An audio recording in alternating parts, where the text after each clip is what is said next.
ازيكم عاملين ايه؟ يا رب دايما تكونوا بخير. اهلا بيكم في قناة سيلا بالتركي. يا رب دايما تكونوا بخير.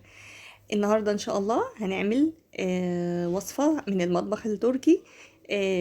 بتنجان. هو ده مش بابا غنوج، بتنجان بالصوص البشاميل.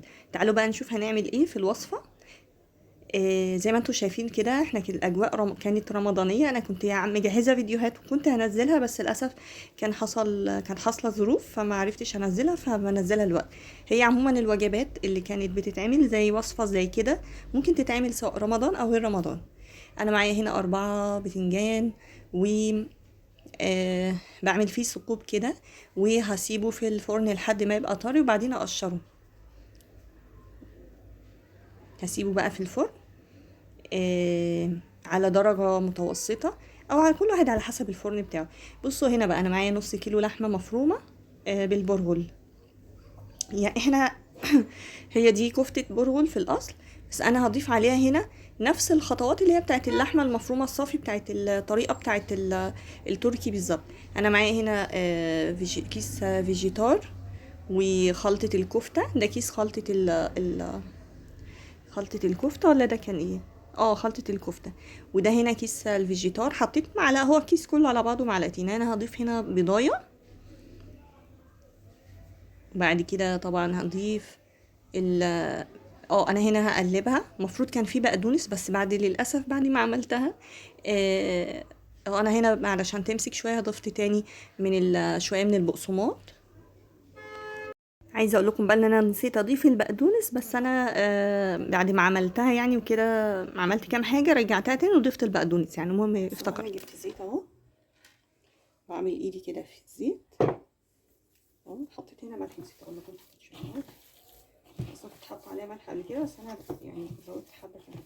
تمام، نعملها في الاول كده اهو.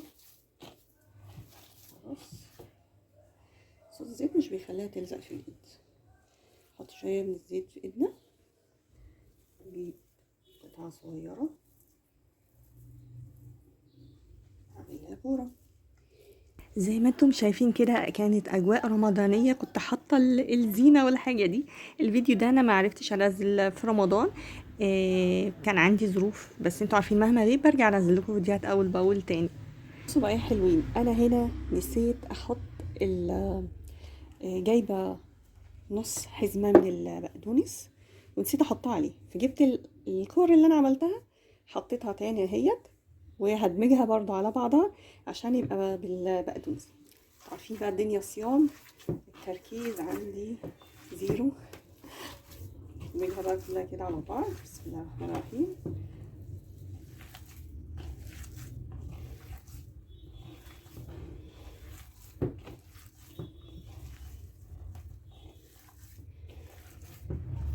اهو بالشكل ده.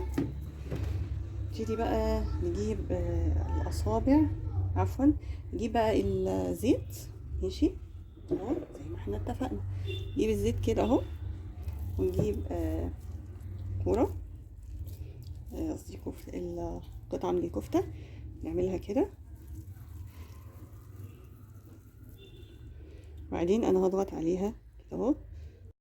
عايزاكم بقى تجربوا الوصفه، بجد طعمها تحفه جدا، وطريقه حلوه وجديده. ممكن تتاكل بالخبز او اللي هو العيش الابيض السوري دوت، او ممكن بالرز الابيض عادي زي ما احنا حابين. وادي الكفته، مش كلها طبعا، لسه باقي كميه. انا جهزتها كده، احطها في التلاجة، وبعدين قبل الفطار هحطها على الجريل. احط بقى كيس كده واكمل باقي الكميه، الوحدتين اللي فاضلين، وبعد كده نشوف هنعمل ايه. الشكل النهائي خرجت من الفرن، اول ما تبرد هقطعها واوريكم هنعمل ايه. انا بقطعها كده بالشكل ده.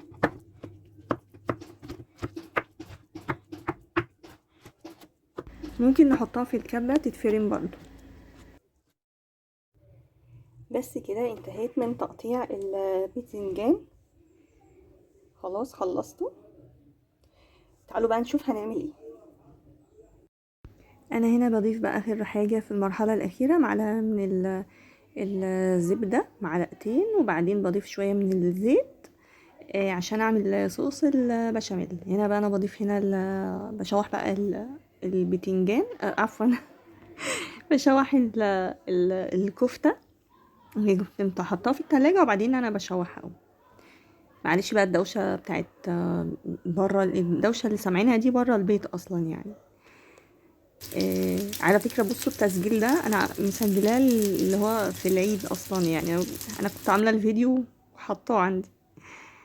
بصوا هنا بضيف بقى على الزيت هنا او الزبدة معلقتين من الدقيق، او معلقتين تقريبا. كان ده صوص بشاميل اللي هو البودر ده، فانا حطيته وضفت عليه الطريقه اللي هي بتاعه الاكياس الجاهزه دي اللي انتوا عارفينها. لبن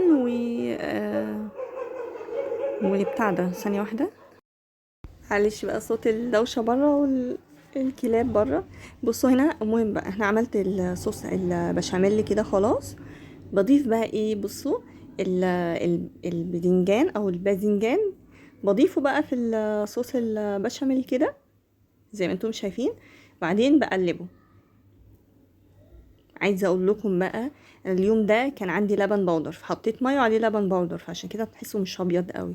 بصوا بقى انا هنا ضفت في الاخر خالص كوبايه من الجبنه الموتزاريلا. كانت يعني كان فيها حته مطه، كانت جميل بصراحه. بس انا سبته شويه، وجيبها ساعه التقديم جيت اعملها كده اكل منها كده، لقيتها المطه راحت منها للاسف. بصوا بقى الوصفه تحفه وطعمها جميل جدا، عايزاكم تجربوها بجد هتعجبكم. ادي كده الكفته جاهزه مع الباذنجان بالصوص البشاميل، طعمه روعه بجد. عملت جنبه سلطه ورز ابيض، وكانت بس دي الوجبه كده. كان ده كان فطورنا في رمضان. واصلا تنفع اي وصفه في اي يوم عادي يعني. تنفع الاكله حلوه، تنفع في عزومات، في اي حاجه يعني. وجبه غدا عشاء. اتمنى ان شاء الله الفيديو يعجبكم، ان شاء الله اشوفكم فيديو جديد وصفات تانية جديدة. ما تنسوش لو عجبكم الفيديو تعملوا لايك شير، لو عجبكم قوي يعني اشتركوا في القناة.